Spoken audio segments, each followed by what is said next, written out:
की है। इसी गांव में एक बहुत बड़ा खेल का मैदान था, जहां पर कई सारे भूतिया लोग स्क्विड गेम खेला करते थे। अरे सुनो, हमारे साथ तो कोई भी गेम खेलने नहीं आ रहा है। तुम जाकर गांव में एक ऐलान कर दो कि जो कोई भी इस मैदान में स्क्विड गेम खेलकर विजय बनेगा, उसे 5 करोड़ रुपए इनाम दिया जाएगा। जी सरदार, मैं अभी जाकर सारे इंसानों को इस बात की खबर दे देता हूँ। रोमन भूत श्रीनगर गांव में आता है और इस बात का ऐलान करने लगता है।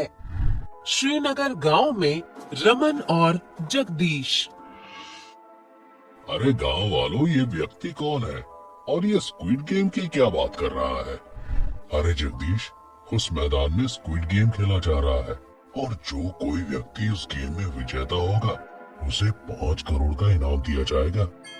सारे गांव वाले ये बात सुनकर खुश हो जाते हैं और रमन, जगदीश और सारे गांव वाले इस मैदान में गेम खेलने चले जाते हैं। वहां पहुंचने के बाद उन्हें ये बात पता नहीं रहती कि ये सारे लोग यहाँ पर भूतिया लोग हैं। सारे भूतिया लोग एक इंसानी रूप में रहते हैं। अरे भाई जगदीश, लगता है यहाँ का वो बड़ा व्यक्ति सरदार है। हमें उसी से जाकर बात करनी होगी। ये बड़ा व्यक्ति यहाँ का सरदार है क्या? हाँ, तुम लोग यहाँ स्क्विड गेम खेलने आए हो? हाँ, हम सभी स्क्विड गेम खेलने आए हैं। अरे सरदार, गांव के लोग आए हैं स्क्विड गेम खेलने। इस गेम में या हमारे कुछ लोग भी आपके साथ खेलेंगे और जो व्यक्ति विजेता होगा, उसे 5 करोड़ का इनाम दिया जाएगा। हम ये गेम खेलने को तैयार हैं। हाँ हाँ, हम ये गेम खेलने को तैयार हैं। ये सामने एक विशाल पुतला दिख रहा है ना? इस पुतले में एक म्यूजिक बजेगा। म्यूजिक बजते ही तुम लोगों को यहाँ नाचना होगा और जैसे ही म्यूजिक बंद हो जाएगा तो तुम सभी को स्टैचू हो जाना है और जो व्यक्ति म्यूजिक बंद होने के बाद हलचल करेगा, उसे उसी वक्त गोली मारकर हमारे सिक्योरिटी गार्ड अपने कमरे में ले जाएंगे।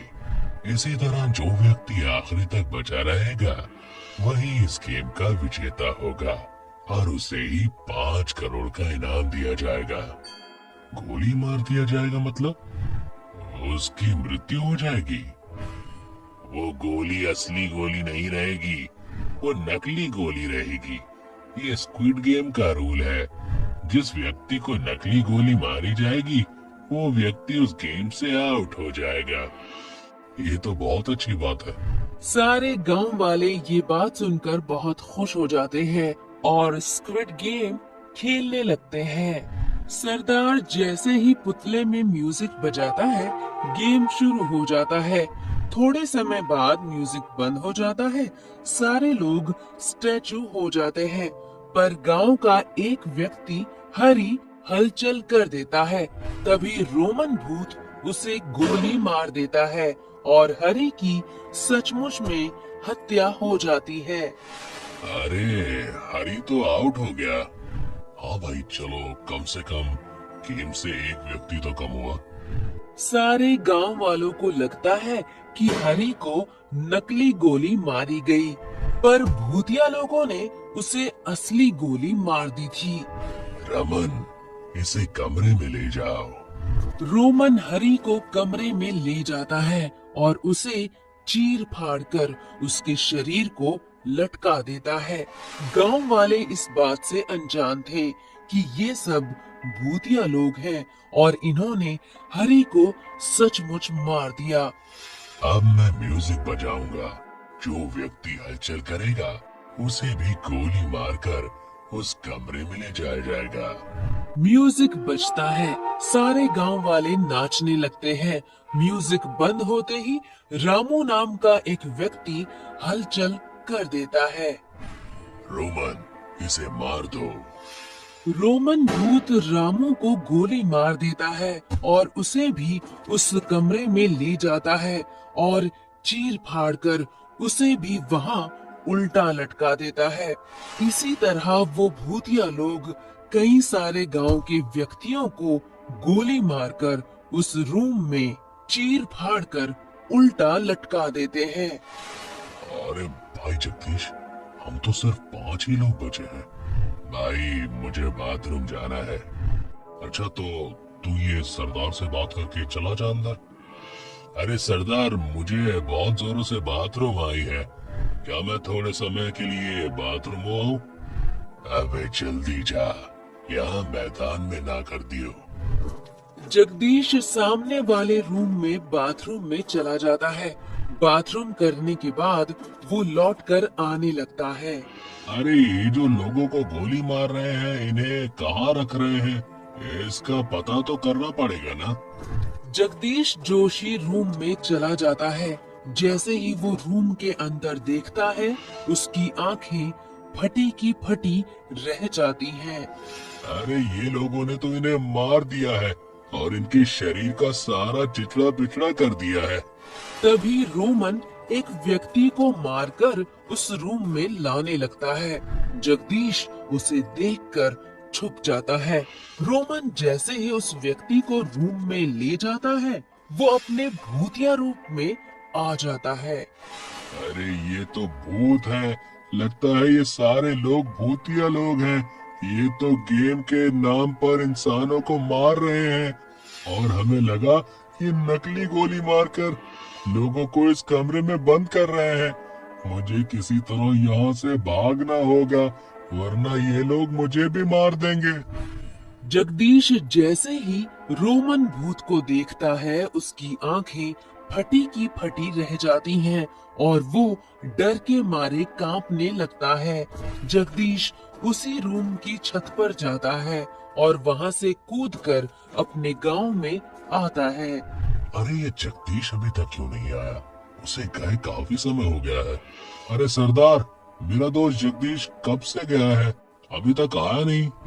क्या आप पता कर सकते हैं वो कहाँ गया? अरे रोमन, उस जगदीश को देख कर आओ, कहाँ पे चला गया?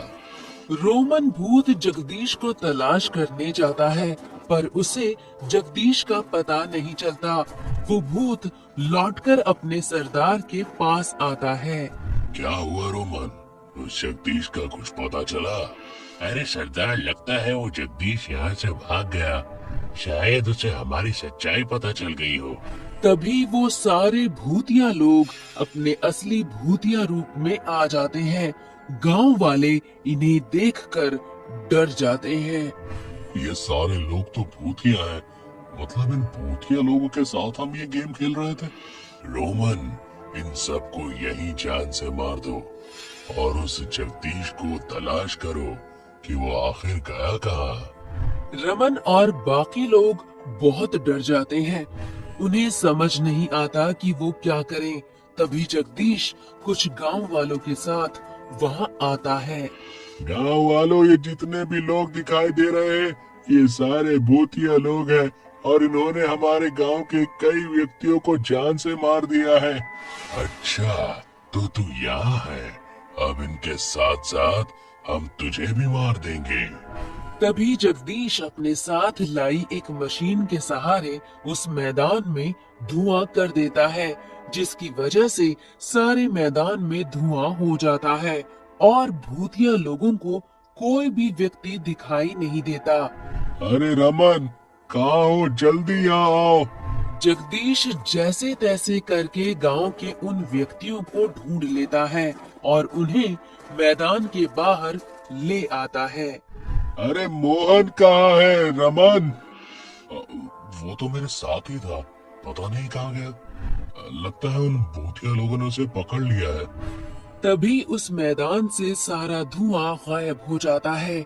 जगदीश और रमन बाहर से देखते हैं तो भूतिया लोगों ने मोहन को अपने हाथों में पकड़ रखा था। अरे जगदीश, मोहन को हम इन भूतिया लोगों के हाथों से कैसे बचा पाएंगे? मोहन जैसे तैसे करके उन भूतिया लोगों के हाथ से छूटकर उसी कमरे में चला जाता है जहां भूतिया लोगों ने लोगों को मार कर रखा था। अब मैं इन भूतिया लोगों से कैसे बचूं? अरे छोरा, भागकर कहाँ तक जाएगा? तुझे तो अब मरना ही है। तभी मोहन उस रूम में रखा एक गैस सिलेंडर देखता है। भूतिया लोग, तुम मेरा कुछ नहीं कर सकते। आओ यहाँ और मुझे मार कर दिखाओ। भूतिया लोग जैसे ही मोहन पर हमला करने लगते हैं, मोहन उस गैस सिलेंडर को अपने हाथ में लेता है और उसमें आग लगा देता है। तभी वो गैस सिलेंडर फट जाता है और वहां मोहन के साथ जितने भूतिया लोग मौजूद थे, सभी जलकर खाक हो जाते हैं। रमन, इस मोहन ने तो हम सब गांव वालों की जान बचाई है। इसकी मौत ने हम सबको एक नया जीवन दिया है। इस तरह मोहन ने अपनी जान गंवाकर जगदीश और गांव के सभी लोगों की जान बचाई और उन भूतिया लोगों को हमेशा हमेशा के लिए नष्ट कर दिया।